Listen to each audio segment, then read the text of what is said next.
Module 3, Explaining, a matter-of-fact tone. Were you surprised by the vocabulary in this module's Quizlet? The Quizlet includes words for parts of the body that we often avoid talking about, words such as penis, testicles, vagina, and breast. It included other words that might make you feel even more uncomfortable. Perhaps you are wondering why we included these terms. Well, as a support worker, you will be providing personal care, and sometimes this means perineal care, or care of the genital and anal areas, as well as care of other private parts of the body. As part of your job, you might have to mention bodily functions or behaviors that make you uncomfortable. You need to know the proper professional terms to use so that you can talk about those things in a matter-of-fact tone with patients and coworkers. You will also need to understand a wider range of terms that patients might use. Depending on where you work and who you are talking with, you might choose to use an informal term if that is what the patient uses and understands. For instance, if you work in a group home with clients with developmental disabilities, you might use words like pee and poo and fart if that is what they understand. But you should not use words which are considered crass and inappropriate. Swear words are in this category, even if the client uses them. You should avoid slang that comes across as too informal for the setting you are in and the relationship you have with the client. For instance, women might use the term boob and men might use nuts, balls, when talking informally with family and friends of the same gender. But you and your clients do not have a family or friend relationship, so those words would come across as inappropriate in a formal setting. Euphemisms are words that are extra polite. You might feel most comfortable using euphemisms, and you might use them to make your client feel less awkward about having personal care done. These are words such as chest or private parts, or between your legs, or down there, or bottom, or number 2, or going to the bathroom. For instance, a healthcare aide might say, "Okay, let's wash your bottom," or "Okay, I'm going to dry between your legs here," or "Okay, now let's wash your chest area," or "Do you feel like you need to use the washroom?"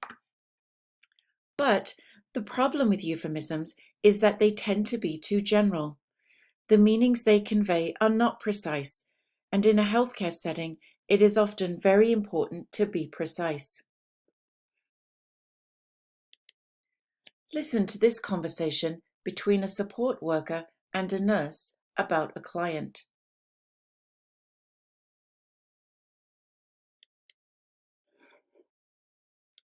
I'm calling to let you know that Jim has a sore down there.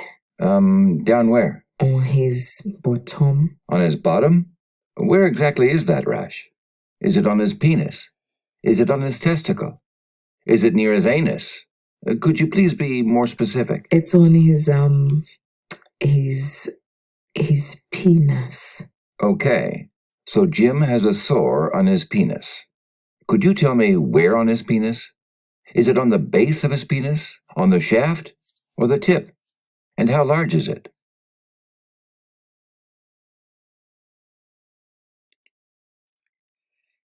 In most cases, you should use the proper terms for body parts and functions.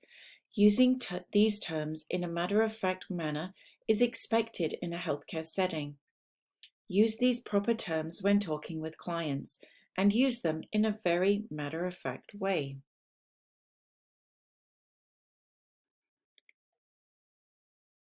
Have you had a bowel movement today? Mrs. Johnson, I see that there is a rash here under your right breast. It looks painful. I think I'm going to ask Kim to take a look at it. Is that all right? Tom, I see that there's a sore here right at the base of your penis. I think the doctor should look at it the next time he comes by.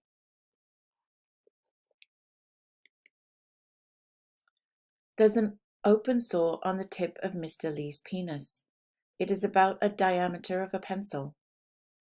There's a rash on his right testicle. I'm calling because John has had an erection for 6 hours now. It's not going down and he seems in quite a bit of pain. You will always use these proper terms when talking to other medical professionals. Again, use a matter-of-fact tone. Should I be applying that cream to the rash under Mrs. Johnson's breast? Okay, so I've noticed that Dennis has been masturbating in the hallway and in other places that aren't really appropriate. So yesterday I asked him if he'd like more privacy. I gave him a blanket to cover himself and wheeled him into his room.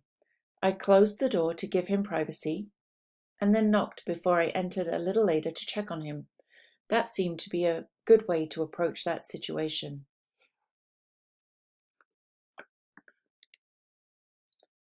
So, what do you think?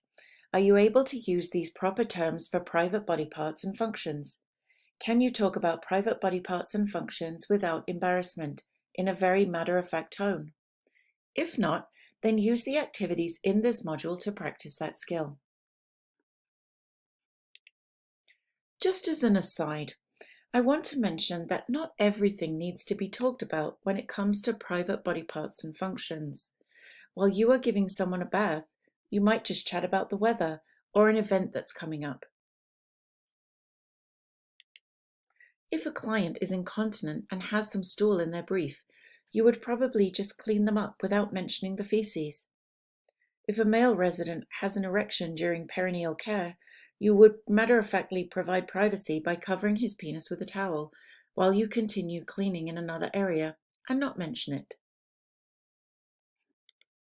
And while we're talking about not talking about things, I want to briefly mention your resident's sexuality and sexual relationships. It is important to recognize that residents and clients may be active sexually, even if they are older or have some disability, and this is normal.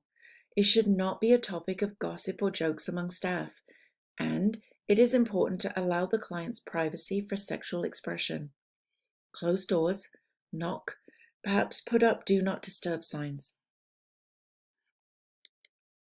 All right, I'm hoping that this video and the activities in this module help you use a matter-of-fact tone when talking about private and personal body parts and functions.